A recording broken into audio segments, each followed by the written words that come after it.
Possibly one of the craziest stories I've heard in a long term around this club, as Raheem Sterling has been linked with a shock move to the club. We will go over this story in today's video, whilst going over all the latest Celtic news from the last 24 hours. But first, make sure you like this video and subscribe to the channel for more Celtic content. St Mirren boss Stephen Robinson has hit back after comments from Chris Sutton about the Buddies' style of play. The former Celtic striker had suggested that Robinson's team were not the most watchable side in the Premiership, sparking plenty of debate among fans and pundits alike. Robinson, who has guided St Mirren into the top six and back into European competition, made it clear he has little time for outside noise. Speaking via the club's official YouTube channel, he stressed his focus is firmly on results and the progress his team continues to make. The Northern Irishman also pointed to his long managerial track record, reminding critics that few get to manage nearly 400 league games without having something about them. For him, experience and consistency outweigh one-liners from pundits. Robinson was measured in tone, but firm in his stance. He admitted he had only been made aware of Sutton's comments secondhand and dismissed them as just another opinion in a game full of them. He said, "I didn't see them. People always like to tell you good news, so I got told some of it. Everyone's got an opinion and everyone's entitled to one. I don't actually care, to be honest. I'm very comfortable in what I do. You don't get to 400 league games if you don't know what you're doing. Everyone's entitled to their opinion. That's it. Everyone's entitled to their opinion. That's what people are paid for, to try and stay relevant. It doesn't bother too much, to be honest. Robinson's comments show how sure he is about the progress at St Mirren. Sutton's words drew attention, but the manager made it clear that results matter more than outside opinions. His reply also showed the difference between pundits and managers.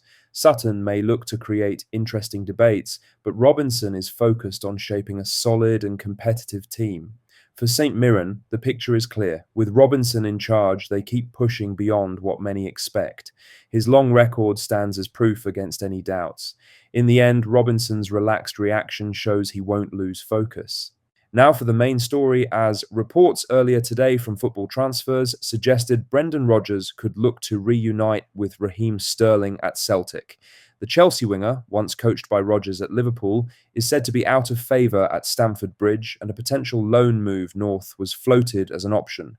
The story caught plenty of attention. Sterling's experience, pace and quality are undeniable, and his familiarity with Rodgers would make him an intriguing addition to a Celtic side looking to compete in Europe.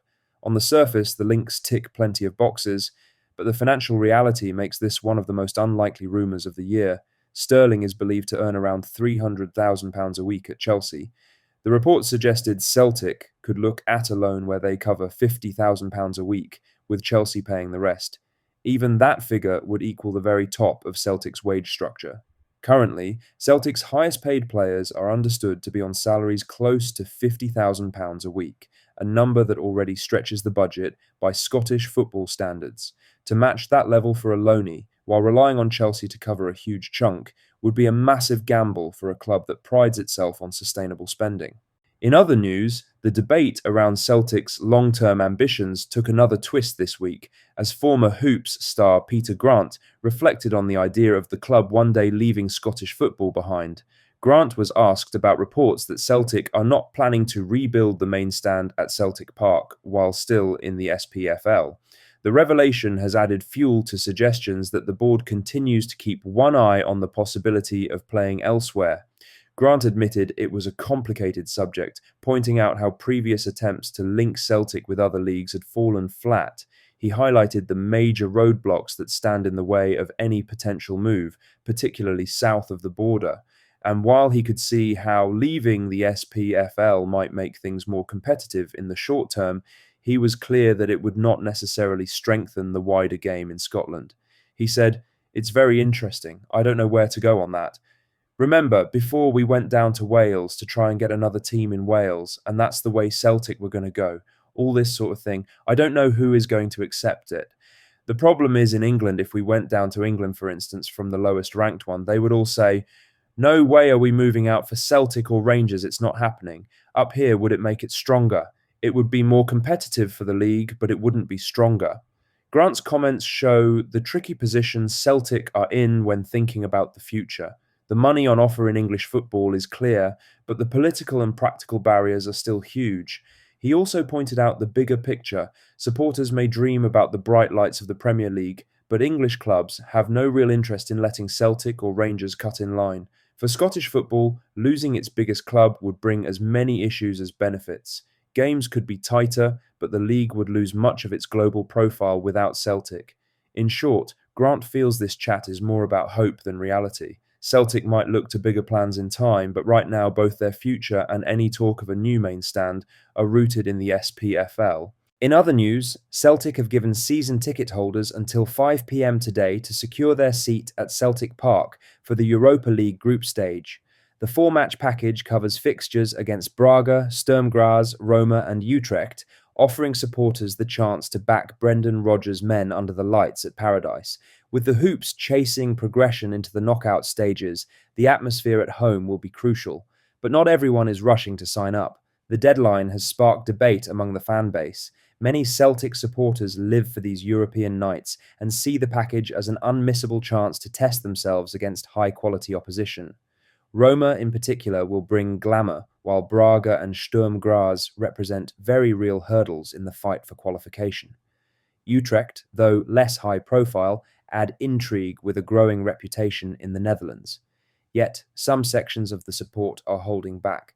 The frustration over the summer transfer window still lingers, with anger directed towards the board for what many see as a lack of ambition. That feeling only deepened after the painful Champions League exit to Kairat Almaty, which left fans questioning the club's direction at the highest level. For those disillusioned supporters, buying into another European campaign feels less like excitement and more like a test of loyalty. It is clear to fans not taking up the option, any packages not taken up by 5 p.m. will be put on general sale. That will test demand outside the core season ticket base and show whether the wider support is ready to fill Paradise for Europe, despite current tensions. The club will hope the draw of continental competition is too strong to resist, but the mood among supporters suggests this campaign is about more than just the football. It'll be interesting to see how Celtic Park looks on the first home game. Lastly, given the pressures and expectations at Celtic, you don't get much time to settle in. You are judged pretty much straight away, and that in a ruthless fashion, as Sebastian Tunekti has made a brilliant start to life as a Celtic player. Celtic's win over Kilmarnock last Sunday and his performance during that game is what fans will expect of the summer signing in weeks and months to come. But whilst Tunekti has impressed from the get-go, the same can't be said for Michelange Balikwisha on the other flank. Sebastian Tunekti is impressing at Celtic have lacked excitement on the wings, especially when Dyson Maeda went down the middle and Jota suffered a long-term injury. Yes, it's early days, but there is something in Tunekti's game, and Andy Walker wanted to give the Tunisia international his flowers for it. What do you think of what we discussed in today's video? Let us know down in the comments section below. Make sure you've liked this video and subscribe to the channel for more Celtic content. Thank you, take care, goodbye.